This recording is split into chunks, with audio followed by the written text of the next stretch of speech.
ಈ ಚಿತ್ರರಂಗಕ್ಕೆ break ನೀಡಿದಂಥ cinema ಆಗಲಿ ಅಥವಾ ನಿಮ್ಮ ಮೊದಲನೇ ಸಿನಿಮಾ ಯಾವುದು? ಮೊದಲನೇ ಸಿನಿಮಾ ಸರ್ ಮತ್ಸ್ಯ ಭೇದ ಅಂತ. ಅದು ಬಿ ಮಲೇಶ್ ಅವರು ಡೈರೆಕ್ಟ್ ಮಾಡಿದ್ರು. ಅನಂತ್ನಾಗ್ ಮತ್ತು ಮಹಾರಾಷ್ಟ್ರಿ ಅವರು ಪ್ರಮುಖ ಪಾತ್ರದಲ್ಲಿ ಮಾಡಿದ್ರು. ನನ್ನ ಕಾಂಬಿನೇಷನ್ ಮಹಾರಾಷ್ಟ್ರಿ ಮೇಡಮ್ ಜೊತೆನೂ ಇತ್ತು, ರಮೇಶ್ ಭಟ್ ಅವ್ರ ಜೊತೆ ಇತ್ತು.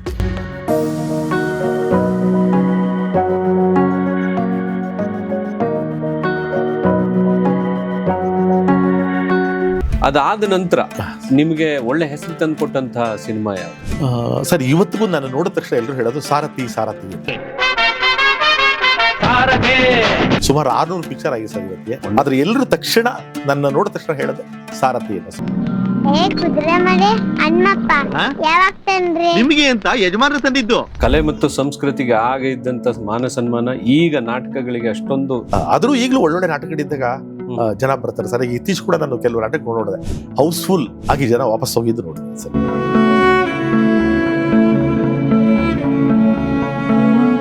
ನಾನು ಡಿಪ್ಲೊಮಾ ಓದಿದ್ದು ಸಿವಿಲ್ ಇಂಜಿನಿಯರಿಂಗ್.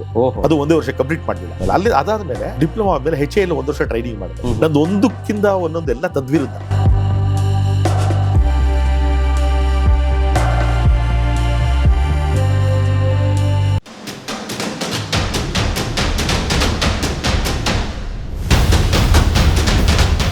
ನಮಸ್ಕಾರ ಬಿಯಾಂಡ್ ಲಿಮಿಟ್ ವೀಕ್ಷಕರಿಗೆಲ್ಲ.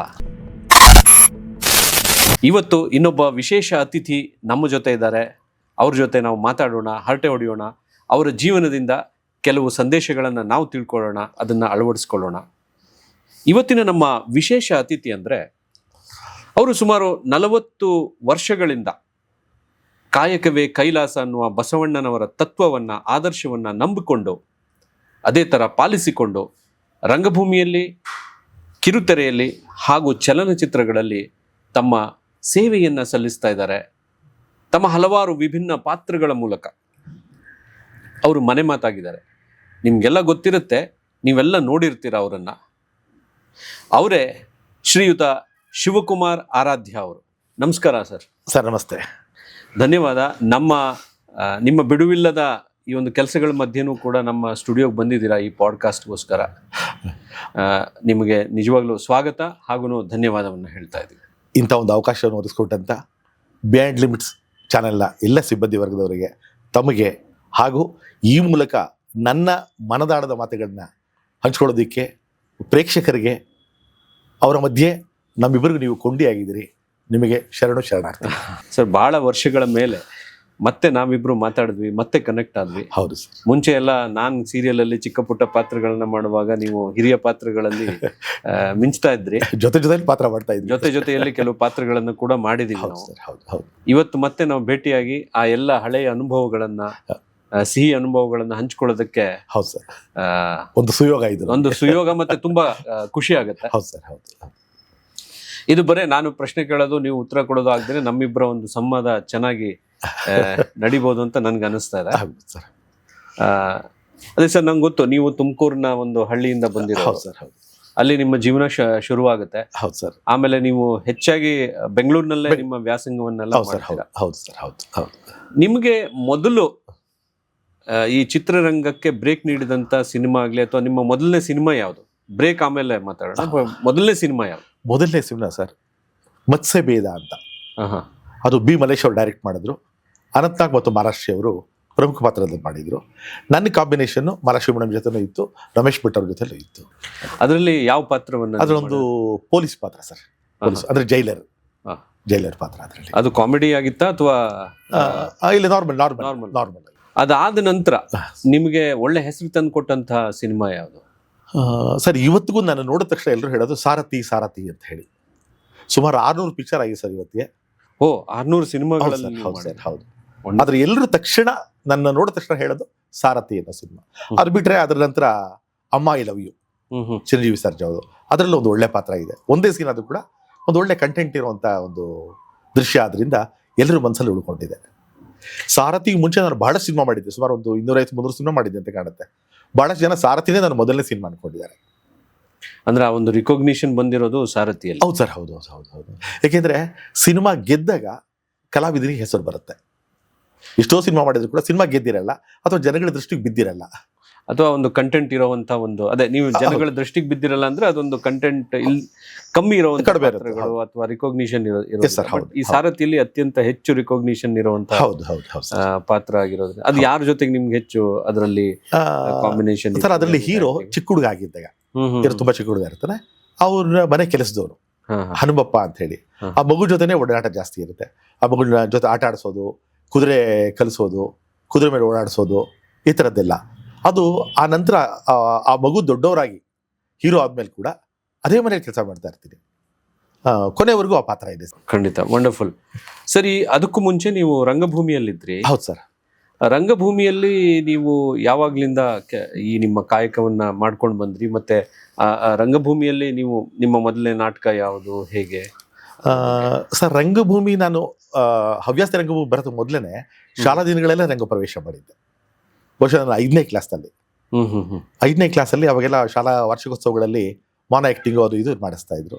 ನನಗೊಂದು ವೇದಿಕೆ ಸಿಕ್ತಾಗ ನನ್ನ ಗುರುಗಳು ನರಸಯ್ಯ ಅಂತ ಒಬ್ರು, ಮತ್ತೆ ಶಾರದಮ್ಮ ಅಂತ ಒಬ್ರು ಟೀಚರು, ಅವರು ನನ್ನ ಬಣ್ಣ ಹಾಕಿ ಅದರಲ್ಲಿ ಒಂದು ಬುಡುಬುಡಿಕೆ ಒಂದು ಪಾತ್ರ ಮಾಡಿಸಿದ್ರು. ಮೊದಲನೇ ನನ್ನ ರಂಗ ಪ್ರವೇಶ ಬುಡುಬುಡಿಕೆ ಒಂದು ಪಾತ್ರ. ಇತ್ತೀಚೆಗೂ ಸುಮಾರು ಬುಡುಬುಡಿಕೆ ಪಾತ್ರಗಳೇ ಮಾಡಿಸಿದ್ರು. ಬಹುಶಃ ಅದ್ರ ಇನ್ಸ್ಪಿರೇಷನ್ ನನಗೆ ಗೊತ್ತಿಲ್ಲ. ಸುಮಾರು ಒಂದು 8 ಧಾರಾವಾಹಿಗಳಲ್ಲಿ ಬುಡುಬುಡಿಕೆ ಪಾತ್ರ ಮಾಡಿದ್ವಿ ಸರ್. ಸೊ ನೀವು ಅವಾಗ ಇಲ್ಲಿ ಬುಡುಬುಡಿಕೆ ಪಾತ್ರ ಮಾಡಿದ್ದು ಇಲ್ಲೇನೆ ಬೆಂಗಳೂರಿನಲ್ಲಿ? ಬೆಂಗಳೂರಲ್ಲಿ. ಬೆಂಗಳೂರು ಯಾವ ಶಾಲೆಯಲ್ಲಿ ಸರ್? ಸರ್ ಮಾಗಡಿ ರಸ್ತೆಯಲ್ಲಿ ಸರ್ಕಾರಿ ಮಾಧ್ಯಮಿಕ ಶಾಲೆ ಅಂತ ಇತ್ತು. ಓಹೋ, ಓಕೆ. ನೀವು ಇಲ್ಲಿ ಹಾಸ್ಟೆಲ್ ಉಳ್ಕೊಂಡು ಅಭ್ಯಾಸ? ಇಲ್ಲ ಸರ್, ನಮ್ಮ ತಂದೆ ತಾಯಿ ಬೆಂಗಳೂರಲ್ಲೇ ಇದ್ರು. ಅಂದ್ರೆ ಮೂಲತಃ ನಮ್ಮ ತಂದೆ ರೈತ ಕುಟುಂಬದವರು, ಪುರೋಹಿತರು ಕೂಡ. ಓಹೋ. ಆದ್ರೆ ನಾನು ಹುಟ್ಟೋ ಸಂದರ್ಭಕ್ಕೆ ಅಷ್ಟೊತ್ತಿಗಾಗಲೇ ಅವರು ಹಳ್ಳಿಯಿಂದ ಬೆಂಗಳೂರು ಬಂದು ಮಿನರ್ವಾ ಮಿಲ್ ಅಂತ ಒಂದು ಫ್ಯಾಕ್ಟರಿ ಇತ್ತು. ಈಗ ಅದು ಅವೆಲ್ಲ ಕ್ಲೋಸ್ ಆಗಿದೆ.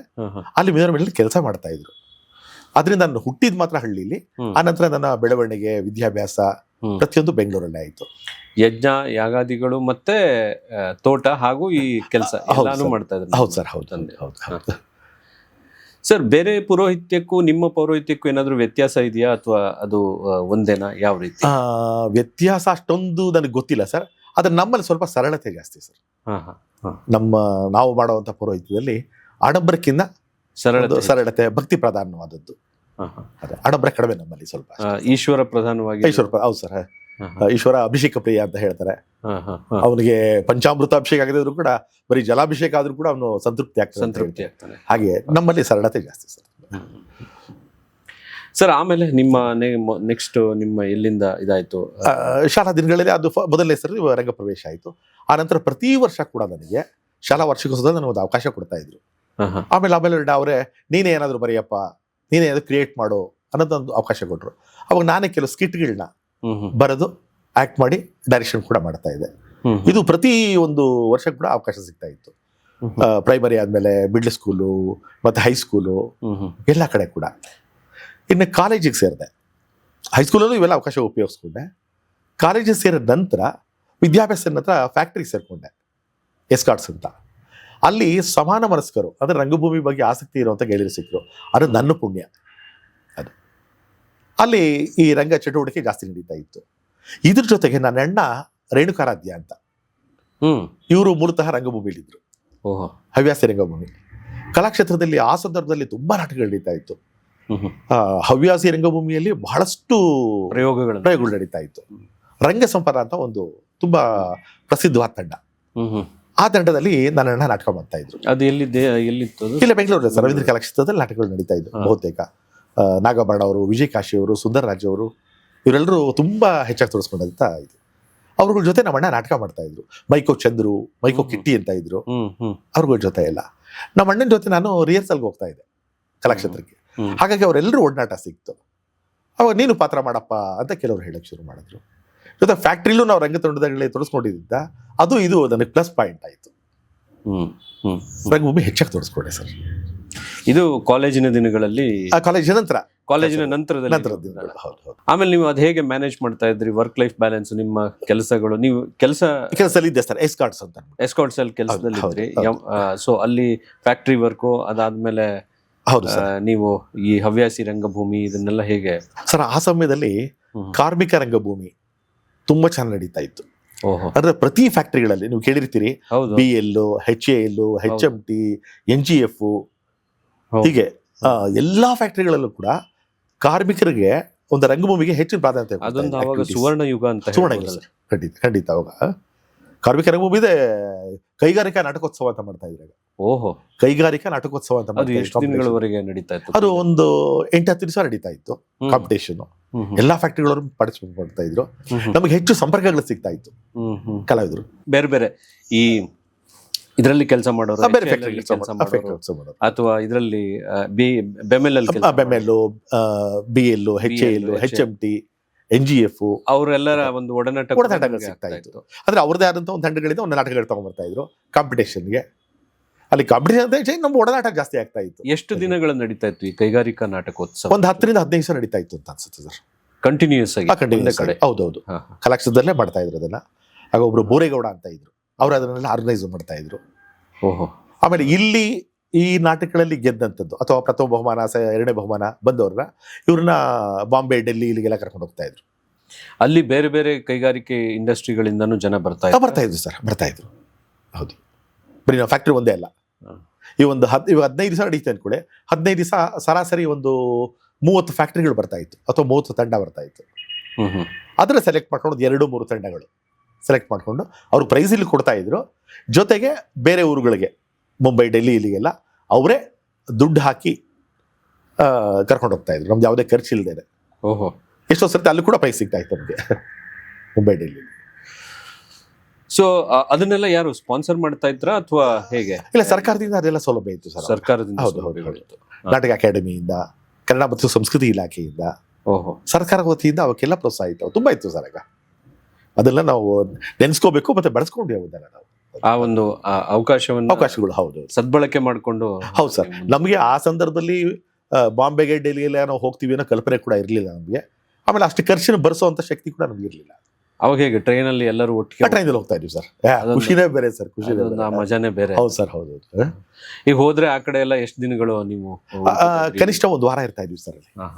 ಅಲ್ಲಿಗೆ ಹೋದಾಗ ಏನಂದ್ರೆ ನಮಗೆ ನಾಟಕ ಮುಗಿದ ಮೇಲೆ ಕೂಡ ಅಲ್ಲಿ ಕನ್ನಡ ಸಂಘ ಇತ್ತಲ್ಲ, ಎಕ್ಸಾಂಪಲ್ ಮುಂಬೈ ಕನ್ನಡ ಸಂಘ, ಡೆಲ್ಲಿ ಕನ್ನಡ ಸಂಘ, ಅವ್ರು ನಮ್ಗೆ ಒಂದು 2-3 ದಿನ ಅಲ್ಲಿ ಲೋಕಲ್ ಟ್ರಿಪ್ ನ ಅವರೇ ಸ್ಪಾನ್ಸರ್ ಮಾಡ್ತಾ ಇದ್ರು. ಓ ವಂಡರ್ಫುಲ್. ಅವ್ರು ಸ್ಪಾನ್ಸರ್ ಮಾಡ್ತಾ ಇದ್ರು. ಅಲ್ಲಿಗೆ ಹೋದಾಗಲೇನೆ ನನಗೆ ಡೆಲ್ಲಿಗೆ ಹೋದಾಗಲೇ ಅಂತ ಅನ್ಸುತ್ತೆ, ಋಷಿಕೇಶ, ಹರಿದ್ವಾರ ಆ ಕಡೆಗೆ ಎಲ್ಲ ಅಂತ ಕಡೆಗೆ ಅದೆಲ್ಲ ಎಲ್ಲ ನೋಡ್ಕೊಂಡು ಅವರೇ ಬಸ್ ಅರೇಂಜ್ ಮಾಡ್ತಾ ಇದ್ರು. ನಮ್ಮನ್ನ ಊಟ ತಿಂಡಿ ವ್ಯವಸ್ಥೆ ಪ್ರತಿಯೊಂದನ್ನು, ಆಮೇಲೆ ನಮ್ಮ ಉಳ್ಕೊಳ್ಳೋಕೆ ವ್ಯವಸ್ಥೆ. ಕಲೆ ಮತ್ತು ಸಂಸ್ಕೃತಿಗೆ ಆಗ ಇದ್ದಂತ ಮಾನ ಸನ್ಮಾನ ಈಗ ನಾಟಕಗಳಿಗೆ ಅಷ್ಟೊಂದು ಈ ರೀತಿಯ ಒಂದು ಇದಿಲ್ಲ ಅಂತ ನನ್ಗೆ ಅನ್ಸುತ್ತೆ. ಹೌದು ಸರ್, ಕಡಿಮೆ ಆಗಿದೆ. ಈಗೆಲ್ಲ ಮೊಬೈಲ್ ಅಲ್ಲೇ ಸಿಗುತ್ತೆ. ಹೌದು ಸರ್, ಆದ್ರೂ ಈಗಲೂ ಒಳ್ಳೊಳ್ಳೆ ನಾಟಕಗಳಿದ್ದಾಗ ಜನ ಬರ್ತಾರೆ ಸರ್. ಈಗ ಇತ್ತೀಚೆಗೆ ಕೂಡ ನಾನು ಕೆಲವು ನಾಟಕ ನೋಡಿದೆ, ಹೌಸ್ಫುಲ್ ಆಗಿ ಜನ ವಾಪಸ್ ಹೋಗಿದ್ದು ನೋಡಿದ್ದೀನಿ ಸರ್. ಮತ್ತೆ ಆ ಟ್ರೆಂಡ್ ವಾಪಸ್. ಹೌದು ಸರ್, ಹೌದು. ನಿನ್ನೆ ಕೂಡ ರಂಗಶೇಖರದಲ್ಲಿ, ನಿನ್ನೆ ಸಂಜೆ ರಂಗಶೇಖರದಲ್ಲಿ ತುಂಬಿದೆ ಸಭಾಭವನ ತುಂಬಿದೆ ಅದನ್ನ ನೋಡುತ್ತೆ ಸರ್. ಹೌದು, ನಾನು 1-2 ಸಲ ರಂಗಶಂಕರಕ್ಕೆ ಹೋದಾಗ ಟಿಕೆಟ್ ಸಿಗದೆ ವಾಪಸ್ ಬಂದಿದ್ದೀನಿ. ನಿನ್ನೆ ಕಣ್ಣಾರೆ ನೋಡ್ಕೊಂಡು ಬಂದೆ. ಅದು ಮಾತ್ರ ನಿಸ್ವಾರ್ಥ ಸೇವೆ ಮಾಡ್ತಾ ಇದ್ದಾರೆ. ಹೌದು ಸರ್, ಹೌದು. ಹಾಗೆ ಕಲಾಕ್ಷೇತ್ರದಲ್ಲಿ ಆ ಟೈಮಲ್ಲಿ ನಾವು ತುಂಬಾ ಪ್ರಭಾತ್ ಕಲಾವಿದ ನಾಟಕಗಳು, ಆಗ ಬಹಳಷ್ಟು ನಾಟಕಗಳು ನಾವೇ ಹೋಗಿ ಸಂಗ್ಯಾ ಬಳಿಯ ಈ ಥರದ್ದು ಜೋಕುಮಾರ್ ಸ್ವಾಮಿ ಇದಲ್ಲದೆ ಪ್ರಭಾತ್ ಕಲಾವಿದ ಬೇರೆ ಬೇರೆ ನಾಟಕಗಳದ್ದು ಅವ್ರ ಲೈಟಿಂಗ್ಸ್ ಎಲ್ಲ ಪ್ರಾಮುಖ್ಯತೆ ಇರ್ತಾ ಇತ್ತು, ಸೆಟ್ಟಿಗೆ ಪ್ರಾಮುಖ್ಯತೆ ಇರುತ್ತೆ. ಟಿಕೆಟ್ ಸಿಗದೆ ವಾಪಸ್ ಬಂದಿದ್ದೀವಿ. ಅಷ್ಟು ಪಾಪ್ಯುಲರ್ ಸರ್ ನಾಟಕ. ಇಷ್ಟು ಟ್ರಾಫಿಕ್ ಜಾಮ್ ಇರಲಿಲ್ಲ. ಹೌದು ಸರ್. ನೀವು ಅವಾಗ ಮಾಗಡಿ ರೋಡಲ್ಲೇ ಅಲ್ಲೇ ಮಾಗಡಿ ರೋಡಲ್ಲೇ ಇದ್ವಿ ಸರ್. ನಿಮ್ಮ ಆಫೀಸ್ ಎಲ್ಲಿತ್ತು ಅವಾಗ? ಎಸ್ಕಾರ್ಟ್ ಎಲ್ಲಿಂದ? ಯಲಹಂಕ. ಸೊ ಅಲ್ಲಿಂದ ಹೇಗೆ? ಫ್ಯಾಕ್ಟ್ರಿ ಬಸ್ ಇತ್ತು ಸರ್. ಫ್ಯಾಕ್ಟ್ರಿ ಬಸ್ ಬೆಳಗ್ಗೆ 4:45 ಫ್ಯಾಕ್ಟ್ರಿ ಬಸ್ ಹತ್ಬೇಕಾಗಿತ್ತು. ಅದು 4 ಗಂಟೆಗೆ ಎದ್ದು ಸ್ನಾನವೆಲ್ಲ ಮುಗಿಸ್ಕೊಂಡು 4:45 ಬಂದು ಬಸ್ ಹತ್ತಿದ್ರೆ 5:45 ಫ್ಯಾಕ್ಟ್ರಿ ಹತ್ರ ಹೋಗ್ತಾ ಇದ್ವಿ. ಅಲ್ಲಿ ಹೋಗಿ ಟಿಫನ್ ಕ್ಯಾಂಟೀನ್ ಇರ್ತಾ ಇತ್ತು, ಟಿಫನ್ ಮಾಡ್ಕೊಂಡು 6 ಗಂಟೆ ಡ್ಯೂಟಿ ರಿಪೋರ್ಟ್ ಮಾಡ್ಕೋಬೇಕು. ನೀವು ಯಾವ ಫೀಲ್ಡ್ ಅಲ್ಲಿ ಇದ್ರಿ ಅಲ್ಲಿ? ನಾನು ಪ್ರೊಡಕ್ಷನ್ ಲೈನ್, ಮೆಕ್ಯಾನಿಕಲ್. ನೀವು ಮೆಕ್ಯಾನಿಕಲ್ ಇಂಜಿನಿಯರ್? ಇಲ್ಲ ಸರ್, ನಾನು ಡಿಪ್ಲೊಮಾ ಓದಿದ್ದು ಸಿವಿಲ್ ಇಂಜಿನಿಯರಿಂಗ್. ಅದು 1 ವರ್ಷ ಕಂಪ್ಲೀಟ್ ಮಾಡಲಿಲ್ಲ, ಇನ್ಕಂಪ್ಲೀಟ್. ಫ್ಯಾಕ್ಟ್ರಿಗೆ ಸೇರಿದ ಮೇಲೆ ಅಲ್ಲಿ ಅದಾದ್ಮೇಲೆ ಡಿಪ್ಲೊಮಾ ಆದ್ಮೇಲೆ HAL 1 ವರ್ಷ ಟ್ರೈನಿಂಗ್ ಮಾಡಿದೆ. ನಂದು ಒಂದಕ್ಕಿಂತ ಒಂದೊಂದು ಎಲ್ಲ ತದ್ವಿರುದ್ಧ. ಕೇಳಕ್ ಚೆನ್ನಾಗಿರುತ್ತೆ, ಅದ್ರ ಬಗ್ಗೆ ನೀವು ಸ್ವಲ್ಪ. ಹೌದು, ಹೇಳ್ತೀನಿ ನೋಡಿ. ಒಂದು SSLC ಆದ್ಮೇಲೆ ಡಿಪ್ಲೊಮಾಗೆ ಸೇರಿದೆ. ಡಿಪ್ಲೊಮಾದಲ್ಲಿ ಸಿವಿಲ್ ಇಂಜಿನಿಯರಿಂಗ್. ನನಗೆ ಅವಾಗ ಡಿಪ್ಲೊಮಾಗೆ, ಡಿಗ್ರಿಗೆ ಇವಕ್ಕೆಲ್ಲ ಏನು ವ್ಯತ್ಯಾಸಗಳು ಅನ್ನೋದು ಗೊತ್ತಿಲ್ಲ, ಆ ಸೆನ್ಸ್ಗಳಿಲ್ಲ ನನಗೆ. ಸರಿ, ಯಾರೋ ಹೇಳಿದ್ರು. ಪಾಪ ನಮ್ಮ ತಂದೆಯವರು ಕೂಡ ವಿದ್ಯಾವಂತರೇನಲ್ಲ. ನಮ್ಮ ತಂದೆಯವರು ಫ್ಯಾಕ್ಟ್ರಿಲಿ ಕೆಲಸ ಮಾಡ್ತಾ ಇದ್ದರು. ಅವರು ಓದಿದ್ದು 7ನೇ ಕ್ಲಾಸು. ಸರಿ, ಯಾರು ಏನು ಹೇಳ್ತಾರೋ ಪಾಪ ಆ ಥರ ಪುರೋಹಿತರಾದರೂ ಕೂಡ ಈ ಜನರಲ್ ಎಜುಕೇಷನ್ಗಳ ಬಗ್ಗೆ ಅವ್ರಿಗೆ ಗೊತ್ತಿರಲಿಲ್ಲ ಅವ್ರಿಗೆ. ಸರಿ, ಡಿಪ್ಲೊಮಾ ಸೇರ್ಕೊಳ್ಳಿ, ಅನುಕೂಲ ಆಗುತ್ತೆ ಅಂದರು. ಡಿಪ್ಲೊಮಾ ಸೇರ್ಕೊಂಡು ಅಲ್ಲಿ ಯಾರು ಕೊಡಿಸೋರು ಯಾಕೆ ಕೊಡಿಸೋರು ಸಿವಿಲ್ ಇಂಜಿನಿಯರಿಂಗ್ ಗೊತ್ತಿಲ್ಲ ನನಗೆ. ಒಂದಷ್ಟು ದಿನ ಹೋಗ್ತಾ ಇದ್ದೆ ಕಾಲೇಜ್, ಯಾರೋ ಒಂದಷ್ಟು ಜನ ಕೇಳಿದ್ರು ಏನು ಓದ್ತಾ ಇದೆಯಾ ಅಂತ. ಡಿಪ್ಲೊಮಾದಲ್ಲಿ ಏನು, ಸಿವಿಲ್ ಇಂಜಿನಿಯರಿಂಗು ಅಂತ. ಅವರು ಒಂದಿಬ್ರು ಹೇಳಿದ್ರು, ಏನಕ್ಕೋ ಸಿವಿಲ್ ತಗೊಂಡೆ ನೀನು, ಏನು ಮಣ್ಣು ಹೊರಕ್ಕೆ ಹೋಗ್ತೀಯಾ ಅಂದರು. ಅವ್ರು ಹೇಳಿದ್ಮೇಲೆ ನನಗೆ ಉಲ್ಟಾ ಹೊಡೆಯಕ್ಕೆ ಶುರು ಹೋಗ್ತೀನಿ, ಏನಿದು ನಾನು ಸಿವಿಲ್ ಇಂಜಿನಿಯರಿಂಗ್ ಮಾಡಿದ್ರೆ ಮಣ್ಣು ಹೊರಬೇಕಾ, ಆ ಥರ ಕೆಲಸನ ಅಂದ್ಕೊಂಡು ನಮ್ಮನ್ನ ಡಿಮೋಟಿವೇಟ್ ಮಾಡಿದ್ರು. ಆಮೇಲೆ ನನಗೆ ಅವತ್ತಿಂದ ನನಗೆ ಕಾಲೇಜಿಗೆ ಆಸಕ್ತಿ ಕಡಿಮೆ ಆಯಿತು, ಓದಿನ ಬಗ್ಗೆ ಆಸಕ್ತಿ ಕಡಿಮೆ ಆಯಿತು. ಸೊ 1 ವರ್ಷ ಹಾಗೂ ಈಗ ಕಾಲೇಜ್ಗೆ ಹೋದೆ, ಕಾಲೇಜಿಗೆ ಬಿಟ್ಟೆ. ನೋಡಿ, ಅದು ನನ್ನ ಎಜುಕೇಷನ್ ಸಿಸ್ಟಮೇ ಹಾಳಾಯಿತು ನನಗೆ. ಸರ್ ಅದಾದ್ಮೇಲೆ HAL ಟ್ರೈನಿಂಗ್ ಸೇರ್ಕೊಂಡೆ ಸರ್. HALಗೆ HAL ಸೇರಿದ್ಬಿಟ್ಟೆ. ಡಿಪ್ಲೊಮಾ ಮುಗಿದ್ಮೇಲೆ ಒಂದು ಮೆಡಿಕಲ್ ಸ್ಟೋರ್ ಕೆಲಸಕ್ಕೆ ಸೇರಿಕೊಂಡೆ ಅನಿವಾರ್ಯವಾಗಿ. ಅಲ್ಲೊಂದು ಸ್ವಲ್ಪ ದಿವಸ ಕೆಲಸ ಮಾಡಿದೆ. ಚಾಮರಾಜಪೇಟೆಯಲ್ಲಿ ಚಂದ್ರ ಮೆಡಿಕಲ್ ಸೆಂಟರ್ ಅಂತ ಇತ್ತು, ಅಲ್ಲಿ ಕೆಲಸ ಮಾಡಿದೆ. ಆಮೇಲೆ ಮಾಮೂಲ್ಪೇಟೆಯಲ್ಲಿ ಒಬ್ಬ ಸೇಟು ಹತ್ರ ಫೈನಾನ್ಷಿಯರು, ಅವನ ಹತ್ರ ಆಫೀಸ್ ಬಾಯ್ ಒಂದು ಸ್ವಲ್ಪ ದಿವಸ ಕೆಲಸ ಮಾಡಿದೆ. ಅಲ್ಲಿ ಆಫೀಸ್ ಬಾಯ್ ಕೆಲಸ ಮಾಡ್ತಾ ಇದ್ದಾಗ ಪ್ರತಿ ದಿವಸ ನನ್ನ ರುಟೀನ್ ಏನು ಅಂದರೆ, ಬೆಳಗ್ಗೆ 9 ಗಂಟೆಗೆ ಹೋಗಬೇಕು, ಬೀಗ ತೆಗಿಬೇಕು, ಆಫೀಸ್ ಕಸ ಗುಡಿಸ್ಬೇಕು, ನೆಲ ಒರೆಸ್ಬೇಕು, ಟೇಬಲ್ ಒರೆಸ್ಬೇಕು, ಇವೆಲ್ಲವೂ ಮಾಡ್ತಾಯಿದ್ದೆ, ಪ್ರಾಮಾಣಿಕವಾಗಿ ಮಾಡ್ತಾಯಿದ್ದೆ. ಇವೆಲ್ಲ ಮಾಡಿದಾದ್ಮೇಲೆ 10-10:30 ಮಾಲೀಕರು ಬರ್ತಾಯಿದ್ರು, ಮಾಲೀಕರು ಸ್ಟಾಫ್ ಬರ್ತಾಯಿದ್ರು. ಅವರು ಬಂದ ಮೇಲೆ ನನಗೆ ಕೆಲವು ಅಡ್ರೆಸ್ಗಳು ಹೇಳ್ತಾಯಿದ್ರು. ಫೈನಾನ್ಸ್ ಕಂಪ್ನಿ ಅಲ್ವಾ, ಅಲ್ಲೋಗಿ ಚೆಕ್ ತೊಗೊಂಡು ಬಾ, ಇಲ್ಲೋಗಿ ಚೆಕ್ ತೊಗೊಂಡು ಬಾ, ಈ ಚೆಕ್ ತೊಗೊಂಡು ಬ್ಯಾಂಕ್ ಹಾಕು, ಇಲ್ಲ ಅವ್ರು ಬರ್ಕೊಡ್ತಾ ಇದ್ರು. ನಾನು ತೊಗೊಂಡು ಯಾವ ಕೆಲಸಗಳು ಸಂಜೆವರೆಗೂ ಅವ್ರು ಮುಗಿಸ್ಕೊಂಡು ಬರ್ತಾ ಇದ್ದೆ. ಸೇಟ್ಗಳು ಅಂದ್ರೆ ಇವರು ಮಾರ್ವಾಡಿ ಹೌದು, ಬಟ್ ತುಂಬಾ ಚೆನ್ನಾಗಿ ನೋಡ್ಕೊಳ್ತಾ ಇದ್ರು. ಒಳ್ಳೆ ಜನ. ಅವ್ರು ಬಹಳ ವರ್ಷದಿಂದ ಇಲ್ಲೇ ಸೆಟ್ಲ್ ಆಗಿದ್ರು. ಅಂದ್ರೆ ನಿಮ್ ಕಾಲದಲ್ಲೇನೆ ಅವರು ಇಲ್ಲಿ ಫೈನಾನ್ಸ್ ಮುಂಚೆಯಿಂದಾನೇ ಇದ್ದಾರೆ ಸರ್. ಅವರು ಮುಂಚೆಯಿಂದ ಇದ್ದಾರೆ. ಇದು ಫೈನಾನ್ಸ್ ಕಂಪ್ನಿ. ಅದಾದ್ಮೇಲೆ ಮೆಡಿಕಲ್ ಸ್ಟೋರ್ ಸೇರ್ಕೊಂಡಿದ್ದು ಚಾಮರಾಜಪೇಟೆಗೆ. ಮೆಡಿಕಲ್ ಸ್ಟೋರ್ ಸೇರಿದಾಗ 100 ರೂಪಾಯಿ ನನ್ನ ಸಂಬಳ ಸರ್ ತಿಂಗಳಿಗೆ. ನನ್ನ ಆಸಕ್ತಿ ಹೇಗೆ ಅಂದ್ರೆ, ಅವಾಗ ಅದ್ರ ಜೊತೆಗೆ ಟೈಪಿಂಗ್ ಹೋಗೋಣ, ಶಾರ್ಟ್ ಹ್ಯಾಂಡ್ ಮಾಡೋಣ ಅನ್ನೋದು. ಬೆಳಗ್ಗೆ ಇದ್ದು 6 ಗಂಟೆಗೆ ಟೈಪಿಂಗ್ ಹೋಗ್ತಾ ಇದೆ, 6ರಿಂದ 8 ಗಂಟೆ ಟೈಪಿಂಗು ಶಾರ್ಟ್ ಹ್ಯಾಂಡ್ ಕ್ಲಾಸ್. ತುಂಬಾ ಡಿಮಾಂಡ್, ತುಂಬಾ ಇತ್ತು ಸರ್, ತುಂಬಾ ಇತ್ತು. ಈಗ ನೋಡೋದೇ ಕಡಿಮೆ ಆಗ್ಬಿಟ್ಟಿದೆ ಅಲ್ವೇ. ಟೈಪಿಂಗ್ ಹೋಗಿ ಶಾರ್ಟ್ ಹ್ಯಾಂಡ್ಗೆ ಕ್ಲಾಸ್ ಅಟೆಂಡ್ ಮಾಡಿ ಇಲ್ಲಿ ಬರ್ತಾ ಇದ್ದೆ. 9 ಗಂಟೆಗೆಲ್ಲ ಮೆಡಿಕಲ್ ಸ್ಟೋರ್ ಬರ್ತಾ ಇದ್ದೆ. ಏನು ಅವ್ರು ಯಾರೋ ಹೇಳಿದ್ರಿಂದ ಡಿಪ್ಲೊಮಾ ಯಾಕೆ ಸೇರಿದೆ ಏನಿದ್ರಿಂದ ನಮಗೆ ಡಿಮೋಟಿವೇಟ್ ಮಾಡೋದಾಗಾಯ್ತು ಅಂತ. ಅದೇ ತರ ಸಿನಿಮಾ ರಂಗದಲ್ಲೂ ಆಗಿತ್ತು ನನಗೆ. ಸಿನಿಮಾ ರಂಗದಲ್ಲೂ ನಾನು ಶೂಟಿಂಗ್ ಮಾಡಿದ್ಮೇಲೆ ನಮ್ಮ ತಂದೆ ಕೆಲವರು, ಏನಕ್ಕೆ ಹೋಗ್ತಾನೆ ನಿಮ್ಮ ಮಗ ಸಿನಿಮಾಗೆಲ್ಲ, ಜೀವನ ಹಾಳು ಮಾಡ್ಕೋತಾನೆ ಅಂತ.